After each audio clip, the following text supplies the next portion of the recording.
On Second Shot, we tackle 2 new headlines every week to find out what kind of wisdom the world is dishing out today. And we want you to be a part of that. When you see a headline you want to take a second shot at, or if you're looking for advice, or just want to tell us what you think of the show, email us at secondshotcast@gmail.com. If you like what you hear, rate us on iTunes. This helps us move up in the ratings so more people will see us. And if you want to hear more, subscribe to the show so that the new episodes will get straight to you every single Friday. We love you. Thanks for listening and enjoy.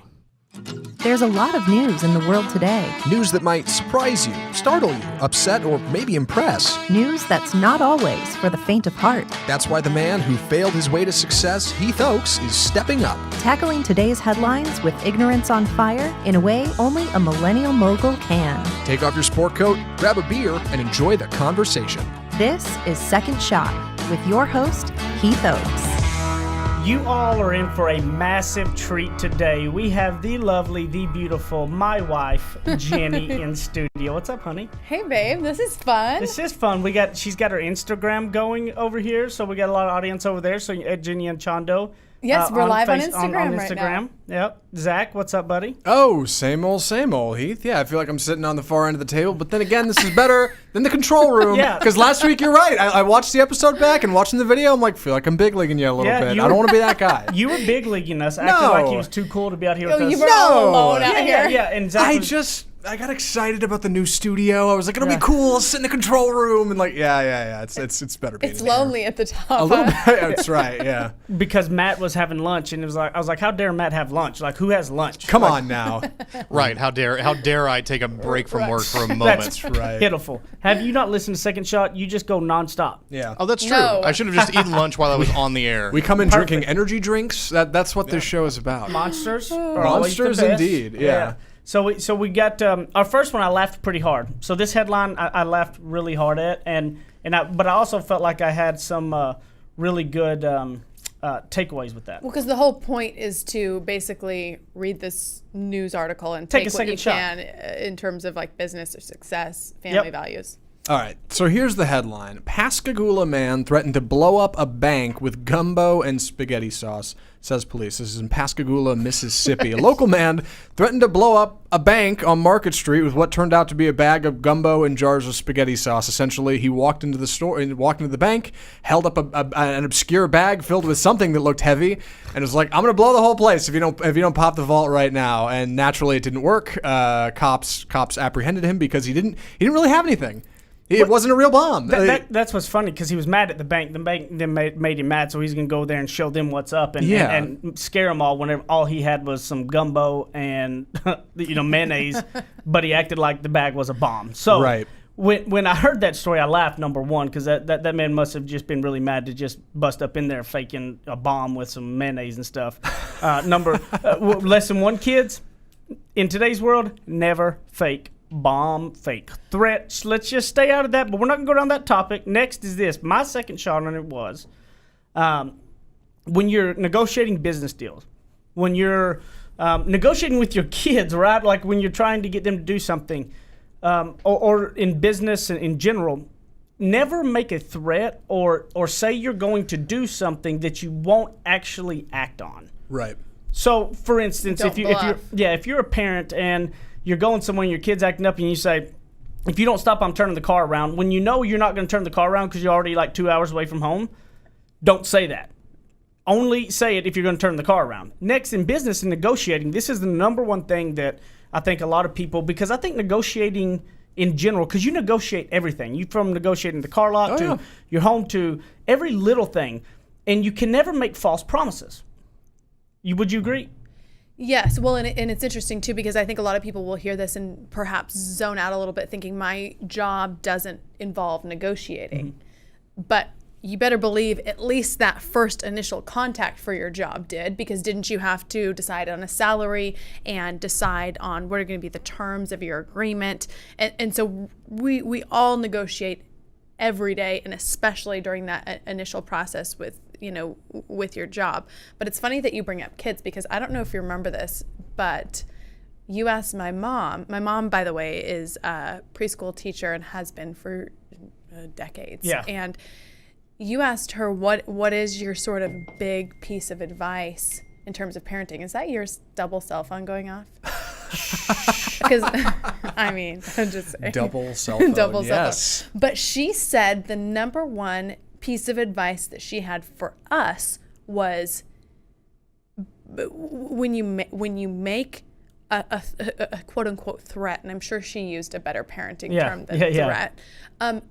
You have to follow up, and you have to turn the car around. When they do the thing you told them not to do, because otherwise your word is Well, it just gone. sets. Right. Your Your word means nothing. Well, and it sets them up forever that nothing means really what it said. They can figure out that way, right? But even if your job doesn't involve negotiating, you negotiate every day for everything. I mean, there's so many things with whether it is. I mean, I was just trying to think of it the other day, like all the things that you negotiate, little bitty things from, you're at the airline counter and they don't have any tickets and you're trying to get it from $300 voucher to a $600 voucher, right? Yeah. Don't say, well, I'm gonna leave if I don't get that. If you really won't leave, right? Right. Like I think the false. Well, you feel like you feel pretty silly if then you don't. Yes, that's true. Yeah. When I talk to people and they ask about tips in negotiating, the number one thing I always say is find your line, what you're not willing to cross, whatever the worst thing, like the one thing that you're not willing to go below, right, or take less of, or anything else, Right. and stand firm on that. And then second is do not say if I can't get this, then I'm out. If you really don't plan to leave, walk away, or whatever action you're telling them you're going to do, you have to be able to do it, because it's not just the fact that you're walking away, it's your demeanor, it's how you come across. Because if you're not really willing to say walk away in that negotiation, but you're just trying to bluff them, Sure. they can tell. There's something different about the way you approach it, or that they can tell that you're serious or not serious. Like your confidence within Absolutely. whatever you're Your saying. confidence or is totally different. negotiating. It is interesting. So the people listening to my background is in journalism, broadcast journalism, on camera work, and sometimes you may be speaking to someone who wants to be interviewed, right? And you're kind of saying, okay, well, what's the intrigue? What's the interest? What can you bring to the table? And sometimes they'll say, oh, I've got this, I've got this, I've got this. They've got all kinds of tips and secrets and advice, and they're just really going to wow your audience. And usually that's the truth. Sometimes, however, someone so oversells what they have, Yes. and then you interview them and you're a little disappointed thinking, man, I thought you were really going to bring it. Whereas if they had just said, look, I have this one piece of advice. I can teach you how to make a perfect chocolate cake. Yeah. Okay, I might still book you because great. I would love to learn the perfect chocolate cake. But then if they come on and they say, this cake has won me all of these awards and all these different false promises, or you can make it in 5 seconds when really it takes 3 hours. It's the honesty So and if you integrity. consistently overpromise and underdeliver, people get it. Yes. And people won't take you serious. Yes. And I agree. I think under promising and over delivering is always the best route. I mean, we have to deal with building our house. We've built our house forever.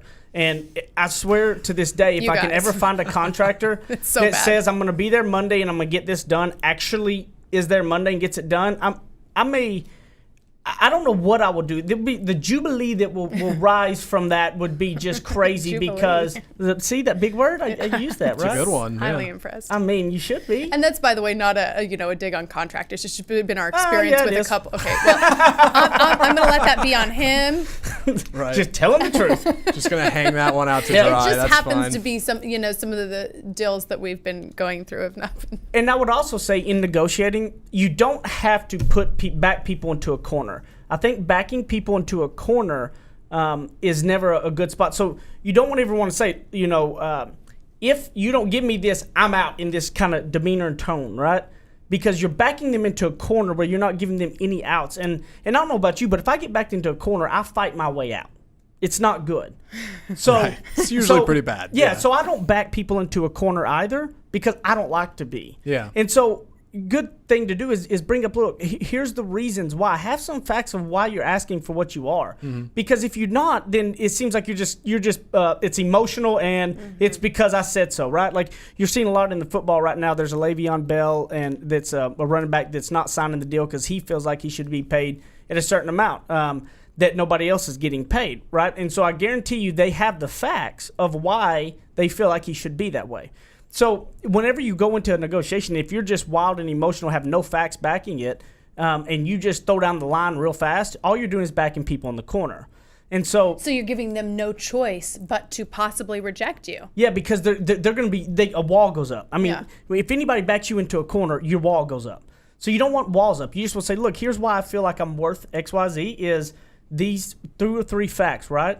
And just let them know. Say, look, I want to be here. I want to do all that. Da, da, da. But you don't have to say, if you don't do this now, I'm out.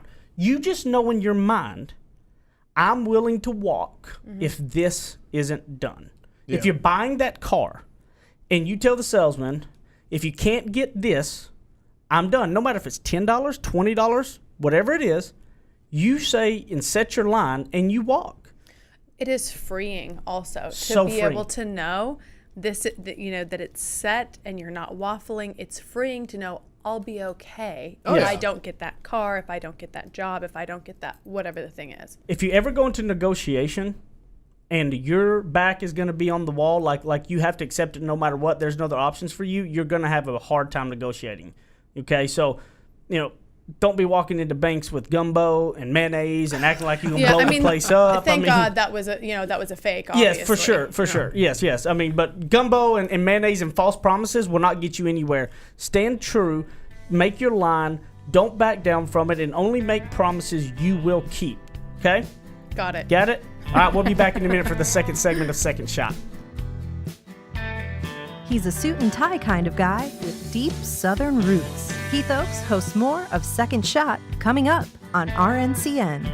You guys have been listening to Second Shot and hearing us talk about it. You need to go pick up my book, Ignorance on Fire, A Journey of Failing Your Way to Success. You can get it on Amazon in a paper book. You can also hear this beautiful voice of mine in audiobook style on Audible or anywhere you're going to get your audiobooks. Guys, this book took a lot of time to put into it, and I believe it can really be some life-changing stuff to help you on your path to success. And hopefully you're going to fail your way to success just like I did. Ignorance on Fire, A Journey of Failing Your Way to Success. Amazon.com, Audible.com, audiobooks, paper books, everything. Get it, share it with your people, and I appreciate it. Thank you, guys. Go pick it up today.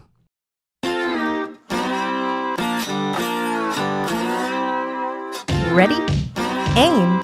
Fire. Second Shot is back for another round on RNCN.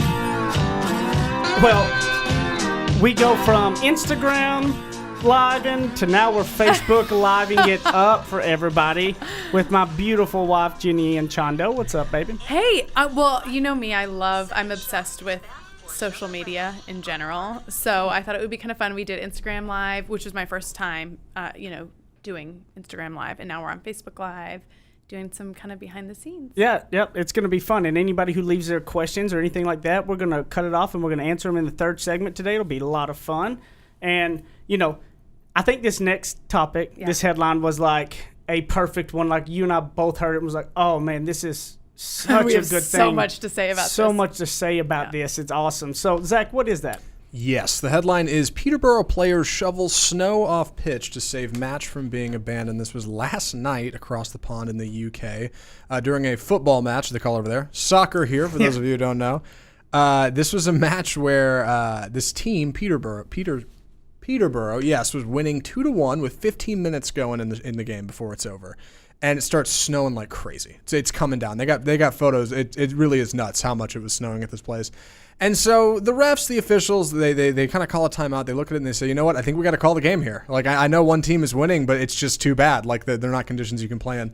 And rather than just kind of step back and say, you know what? It's fine. Let's just call it for the evening. The Peterborough players grabbed a bunch of snow shovels, went out onto the field, and started shoveling the field to make sure it was clear so they could play. And after the combined efforts of everybody working together, it worked. It was clear enough. They played the game. They finished it out. They won. That's it. Game over. So, yeah. I love everything about this story. I love the fact that they didn't care that they were the players getting paid the money. Mm-hmm. They wanted to finish the game, and they weren't going to let anything stop them from finishing that game. If that meant that as soccer players getting paid the money have to get out there with a shovel and shovel snow off, it's not beneath them because the game was more important, right? Mm-hmm. I mean, this just it fired me up, and it gives me hope for humanity. Yeah. Well, and it's interesting too because you say, okay, that job's not beneath them, and don't we all get to a point in your career? I was just having a conversation like this with a young woman who I've mentored, and she said, when I am 27, I think I should be making this much money. And this woman was losing out on job after job after job. To one end, sure, you want to get what you're worth, but also I'm like, girl, you have got to start somewhere. Yeah. You've got to start somewhere. So it's interesting because she says, well, I've got this education and I have this knowledge and I have something to share, but look, you've got to start somewhere and you have to kind of do the job that perhaps you might not be, willing to do. There's nothing more endearing to me than people on a team that does not care what their job title is. Hey, look, I used endearing. I like another big word. I used it in a Jubilee I'm and so endearing. proud of His myself. vocabulary I'm using is big just words on left fire. and right. Quite the I was so episode. happy of myself. Yeah. And then you said happy of myself and ruined it all. Yeah. So nothing is more endearing to me than people on a team that don't care about their job title. It doesn't matter, like whatever it takes to get the job done. I don't care if you are a executive vice president, but yet somebody needs to go down and put mail in the deal to get mail out, and they're willing to go down there and doing it. And I think as a leader, if you are a leader in any which way, shape, or form, nothing will get your team more fired up to follow you than you doing whatever it takes, whether that's sweeping the floor, whether that is, say somebody is the app design, the coding person, right? And this person's a VP or whatever. That person's sick and something's got to be done, and they go get their hands in the fire to finish the code. Like that will win you so many points with your team. And how many of you have been on a team where people are like, well, that's not my job title? Oh, and gosh, how the many of you worst. have really loved that person? Right? Okay, I have something else to say about this with regard to finishing the game, right? So this team, the shoveling team was already ahead, right? They were 2-1. Okay, so they were already winning. I think there is something to be said for proving it to yourself that you were going to win. Yeah. Because, in games, in business, everything, there's a little bit of, okay, well, maybe that was a lucky shot. Maybe that was a lucky goal. I don't usually make that one. But I did, and now the snow thing happened, and now I won, and you're happy that you won, but you walk away kind of maybe like in the back of your head, you don't have the full confidence that you would have had if you completed the game. So something about that guy saying, I'm going to shovel because I want to finish the game. First of all, he's showing his love and passion for the game, which is something that we all want to have, in career and in life. But also, he's proving to himself and to his team, yes, we're really going to follow up and win, and then they have that internal confidence. Well, and here's the thing is, if you're gonna finishing the game is so important on whatever you do, and in my opinion, if you ever go into anything with a plan B, with a backup plan, with if this doesn't work out, and I know there's people that will disagree with me on this because they say you always need backup plans, right? That's pretty controversial. I'm kind of a backup plan person. And I'm 100% no backup plan person. I mean, I am. Look, hey, I was dating. Actually, I like that I dated marriage. Jenny for 6 months. And I called her mom, and everybody had them all flown in, and nobody knew to go propose to her. And I found out later, her mom and them like, well, I was worried. Like, I mean, they only 6 months. Jenny could have said no or something on that. Yeah. I had no backup plan. I flew the whole family in and everything. It was either going to be really good or it was going to be really bad. One of the two, but I was going for it. Yeah. But in business, I'm going to tell you. And I just wanted you to be able to save space, so Yeah, I said yeah. exactly. Right, Yeah. yeah. But you stuck with me now. Didn't want you to look foolish. Yeah. But I'll tell you this, the funny thing is that if you go into something half-hearted, if you go into it with, I'm gonna dip my toes in the water, okay? How many times have you wanted to, has the swimming pool been cold? And if you ever dip your toe in and kind of get your leg in, it's 10 times worse than just cannonballing in, and it gets over real fast. We all know that, but yet every time we're still worried about just jumping in the pool, right? Yeah. And I fully believe you gotta always want to finish the game. But it's always much better to want to finish the game when you have you and your teammates around you that don't care about your titles. You don't care about what somebody's job is. What y'all care about is a team collectively winning is what you want to do. No matter if I've got to sweep the floor, shovel the snow, we want to win, and we want to win as a team. Because let me tell you something, winning teams, everybody on a winning team, no matter what your role was, everybody will want a part of you. You will be trying to get picked off and taken from you, and everything else there is because you are part of that winning team. You're seen as a winner, and people want a touch of it. So here's my question for you, and I think that a lot of people listening may not even know what you do for a living on a day in, day out sort of thing. in a practical day-to-day sense, what does that look like in your job? Well, like what does my job look like day to day? Being a part of the team. For Oh, example, are there things that you do that maybe you wouldn't have to do, or things, For instance, today, when are you shoveling the snow? For instance, today going out, I went out this morning to an appointment for a new rep that, I've got 500 or 600 salespeople under me. And there's many times that I'm out running an appointment, I'm out doing a career seminar, I'm out doing whatever it is in the field from this little bitty appointment to help a new person out, one of the 600, because the office was double booked, where most people think, okay, I'm fighting, and they get to the chair, right, the big corner office I'm in, and then they sit there. And like I always say, I didn't get to this corner office by sitting in this chair. I got here by getting out and doing. And nothing will build more faith in your team than when you're willing to step in and when they're backs against the wall and help them out and pick them up, no matter what it takes, whether it's doing an interview for one new rep that we've got tons of interviews we're doing, whether it's going out to help one 4-person case that is a little bitty deal that they just need help in, right? I could easily say that's beneath me.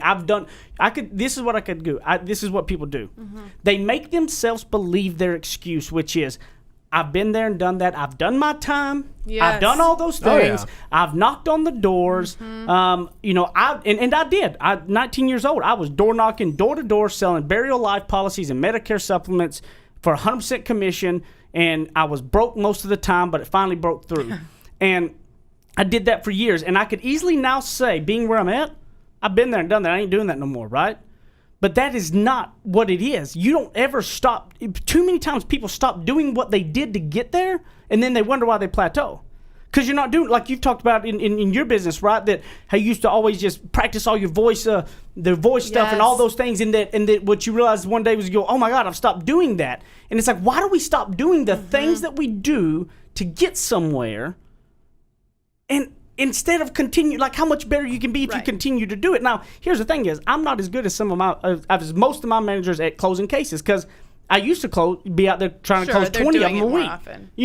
I'm in there filling in the pinch when it's got to be done. So they're better than me. But I'm still willing to go out there and get my hands dirty, because nothing is beneath me. I don't believe that you work to where you don't have to do something again. Do I want to go out and cold call every day again? No, but I will when I have to help my team. Yeah, it's funny that you bring up the voice thing, because I had a thing, it was probably about a year ago. Yep. And when I very first started out in news and in broadcasting, the common critique was your voice, it's awful. And now you guys are probably going to analyze my voice right now, and I'm thinking, oh no. Yeah. But it was like, you sound too young, it's very immature, it's underdeveloped. Well, I went to print journalism school. I didn't even know anything about this, but I found this woman who, in exchange for editing her website, said she would teach me how to do these voice exercises, and I did them every day for years. For whatever reason, about a year ago, I got out of the habit and got comfortable, and I heard it in a broadcast. Yeah, I'm sounding not good, because my voice wasn't warmed up. That it's time consuming to do that, and it's you have to kind of circle back around. You feel like you made it. Yeah, you have to circle back around to what brought you success to begin with. Yeah, and it's so important that if you look around your team, if people are using the words, that's not my title, and people aren't willing to jump in on whatever it takes, starts with you. That means you're not willing to do it. You're not setting that precedence. I have Jerry Marisol, my recruiter and instructor. If Jerry's out at a place and they're needing help with recruiting, even though that's not his thing, Jerry helps them with recruiting, because he's a great team member that is there to help the team out. If you look around the team and the team ain't willing to do it, that's because you're not setting the precedence. You're not getting off your butt to be willing to do whatever it takes, and your team is following suit. So you really need to pay attention to it, and you really want to strive. Don't let yourself get caught in that trap that that's not me, that's beneath me. Bull. You're going to gain your followership every way by being the one willing to do whatever it takes, no matter if it's sweeping the floor, no matter if it's packing boxes.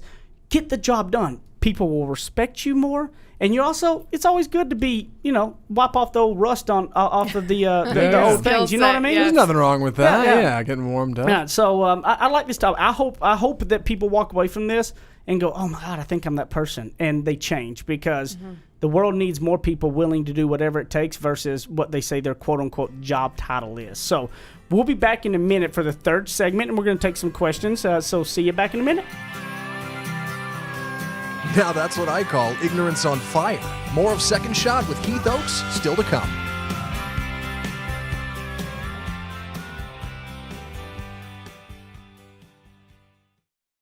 Hear ye, hear ye. Great news for all of you guys. Colonial Life is hiring some salespeople from all over the country. No matter where you are in the United States of America, if you're looking for a sales career, if you want to just learn more about what Colonial Life does, send an email to mbeltran@coloniallife.com, mbeltran @coloniallife.com. We'll get you set up with the right people you need to talk to and see if you're going to win that job. If you're in the Metroplex area, great. If you're in St. Louis, great. We're going to have office there for you. mbeltran @coloniallife.com and change your career today.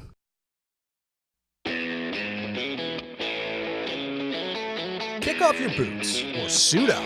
The choice is yours. Welcome back to Second Shot on RNCN. We're sitting here trying to get the episode kicked off. My wife's over here slurping on her straw, and then she just starts dancing, and she hits her microphone like all the time with her hand movements, and it's like in the episode's going ding, ding, ding. One of those. And you call me the hyper one. I have been critiqued that I talk with my hands too much. However, that's what I love about this platform is that it doesn't matter what you look like or what you do with your hands. But now we're on video, so it's like, Well, now the video is as you slap this and they all hear it. Yeah. It and I does. just did it again. It's easy to get Love carried it. away. I love it. This is Yeah. great. Yeah, Very fired up. So now on the third segment, what we secondshotcast@gmail.com. You can you can email any questions, comments, maybe headlines you want to take a second shot at or anything to secondshotcast@gmail.com.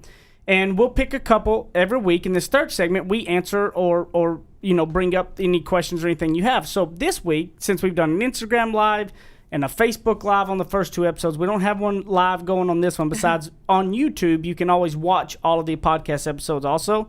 But what we did is, when we did the Facebook Live last segment, we asked people to have any questions. And so we picked a couple real quick, and we're going to kind of address some of the questions that people had and address them on this episode. Next time, we have some emails from some listeners that we'll bring up on the next episode. But this one, I think this will be fun. I love how people are getting really engaged in this. So Case Brindley wrote in and said, Heath, I'm in the process of writing a book, so I'm not sure where to start in order to find a local publisher. And then she says, Jenny, I miss you on Fox 4. Oh, That's sweet. She's so Yeah, nice. that's sweet. So I worked at Fox 4 for about 4 years and just left. So that was sweet of her to say that. But Heath, this is interesting because I know it was quite a process. He wrote a book called Ignorance on Fire, Journey of Failing Your Way to Success. And it was It's a long journey. crazy. Yeah. So how do you find a publisher? So I'll tell you this. Here's what the new world is, right? There's your full-blown regular publishers. There's hybrid publishers or custom publishers, and then there's self-publishing, okay? So it used to be 10, 15 years ago that self-publishing or something didn't mean you really wrote a book, right? That's how they used to say. Nowadays, that's completely different because it's the way you get it is different. So back in the day, you bought books at a Barnes & Noble or at a bookstore, Walmart, whatever, correct? So you had to have a big publisher in order to get into those stores. Mm-hmm. So without it, you got nothing, okay? Unless you want to self-publish just to hand out to people you know. Nowadays, there's Amazon and everything else, and there are these hybrid publishers, custom publishers, and then there is self-publishing. Self-publishing is you completely pay for everything, 100% yourself, but somebody is going to put all the content, going to put the packaging together for you and whatnot, and you decide what you want to do with it. You own 100% of it, but you got to pay for everything. Right. So the benefit of that, as I understand it, is if you want to have a crazy title or if you want to have something in there that the publisher doesn't agree with, or you're just not, or you don't have a big following, so a big publisher won't pick you up. Sure. You got to have a massive following and a massive ability in order to have a big, massive publisher pick you up, because they're going to take on. They pay for everything, but you get a small piece of it. So a big regular publisher, you don't pay for anything. They give you a $30,000 book advance, and you make 50 cents of every book you sell, but they own all of the rights to your book. Second is the best way to go nowadays is a hybrid custom publisher, which most of the time you have to qualify. They have to be willing to take you on as well. However, what they do is they split the cost with you up front. So if it's going to cost $8,000 to get it to print and all that, you may have to cover $4,000 of it. But instead of getting 50 cents of your book, you're getting $7, $8 of your book. And they have book salesmen that put them in the Barnes & Noble, put it on Amazon. They handle all the stuff. They handle everything. All they you do is warehouse write it. They warehouse it. They do everything. They have the book sales and the whole 9 yards, okay? And so if you can get into a hybrid custom publisher, in my opinion, is where you want to go. Unless you're, if you're famous, if you're Jenny Ann Chondo and a big publisher gives you a $200,000 book advance, well, I mean, that's different, okay? But for the most of us, that's going to happen. Now you got to find a hybrid publisher that'll take your book, that thinks it's good enough, because they're taking some risk on that too, and they're hoping that the sales make up their difference. So I used Christian Book Services. He's awesome, and they're great. They are a custom publisher. They have to accept your writing. They have to make sure that it's something they want. And so they have content editors, line editors. They do all of the work for you. They graphic design it, the whole 9 yards. But they have to accept you. So Christian Book Services, and his website, I'm sure, tells you where you can go to. Christian. Okay. Christian Book Services, Clovercroft Publishing. And so go on there, and if you want, but look up hybrid publishers. There's tons of them. And my biggest thing is I didn't want to give my rights away. I didn't want to give the rights away to the book, to the name. Because he wanted to call it Ignorance on Fire, Yeah. and sometimes people Again, aren't down with that. If I'd have got a $250,000 book advance or something, it'd been different. Sure. Okay, but that wasn't offered. It was much smaller, so it was worth it to take it on the back end, on the winning, right? So.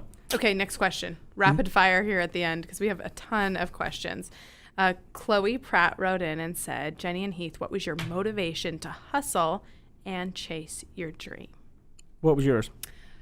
I wanted to tell people stories. I always wanted to tell people stories. I was always, I guess, naturally curious and wanting to know more about people. So I wanted to go to journalism school and learn.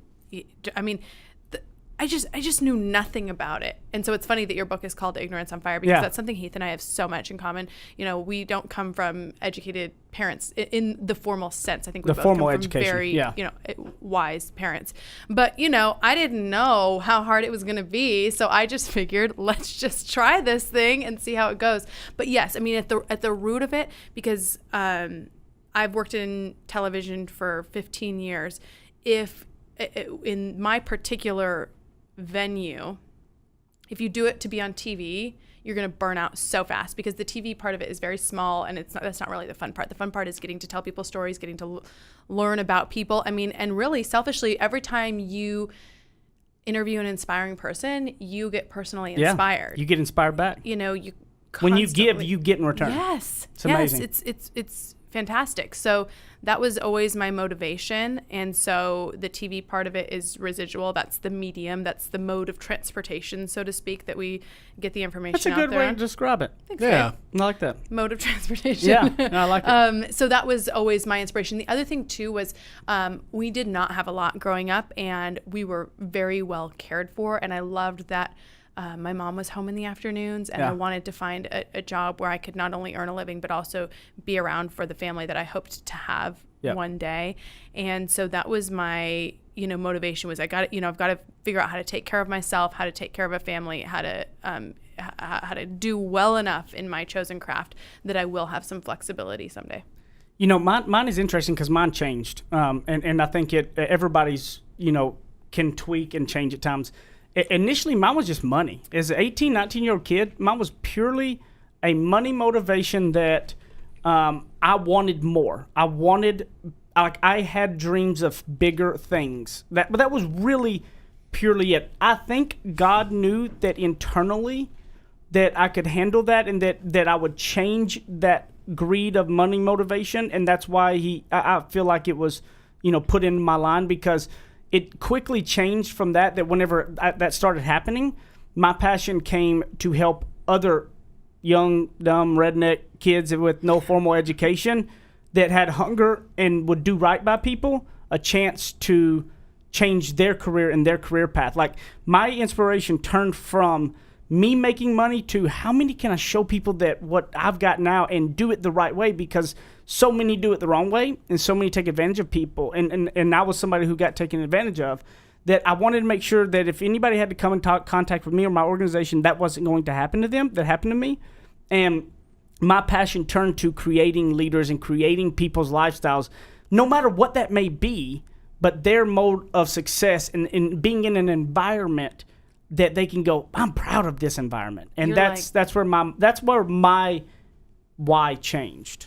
You started out as I want a goose that lays golden eggs Yes. for Easter. Yes. Right. Yeah, and it wasn't. Day. Yeah, it wasn't that you wanted the golden eggs. It wasn't. It was. I mean, it was the money, was. but like He's it was. saying. It was something bigger. It was the opportunity. And at some point, you Yes. realized that's what you wanted, and Yes. you wanted to give that to other people. Yes. That's what you were Yeah. working But it for. initially was, in my mind, I thought, well, yeah. was purely And money. I think that's honest. I mean, I think that's honest. Yeah.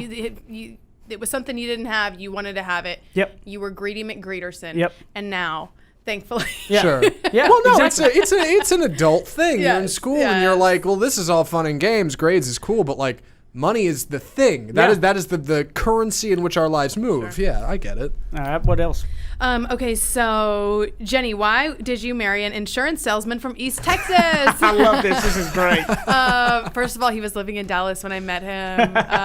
The best thing about Heath, well, gosh, we're actually already out of time.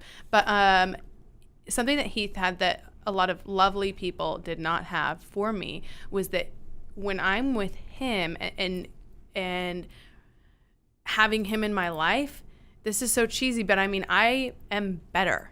I'm more thank you, hon. honest. I'm more patient. You're welcome. I am more direct in my career. I mean, and I'd never experienced that. I am not anybody special, that's for sure. But I definitely had experienced other people saying, you make me feel like I'm going to be a better person. And I was like, yeah, well, you kind of dragged me down. Yeah, You know? exactly. But you really, I mean... When you find that person that does that, I mean, because you do it for me as well. And we just have so much fun just doing nothing. Like if we lost everything tomorrow and we were just chilling, We'd have a we would blast. have so much fun and love each other. So that's, I mean, there are a million reasons, but that's why I married an insurance salesman. Aw. Thank you, hon. So he's asking, what's your next adventure, Jenny? I'm not sure. Some people know that I worked at a local TV station here for several years, loved it, and I decided to move on. So who knows? So I don't know. Stay tuned. We'll see. And there's another cool question we had on there that we may bring up on the next episode if we have enough time. But, thanks for coming on. You're going to be on the next episode as well, so that'll be nice. And, Zach and Matt, thank y'all for helping us wade through this tricky episode Well, here. And thank you, And I hope yeah. this was good. And if you like it, share it. Leave us a review, as always. And where can they find you at, Jenny? So on Instagram, at Jenny Anchondo, search Jenny Anchondo on Facebook. On Twitter, I need to change my Twitter handle. Right now it's Jenny A. Fox 4. We'll see if I can get my old Jenny Anchondo back. But either way, hit me up. And at Heath Oaks, we're at Ignorance on Fire as always. Zach, where can they get you on Twitter at? You can find me at Apple Zackintosh. Yes, that's me. I love Yeah. it. Thank you. So, guys, we love you as always. Thank you for being here. Thank you for supporting us. We love you and have a good one.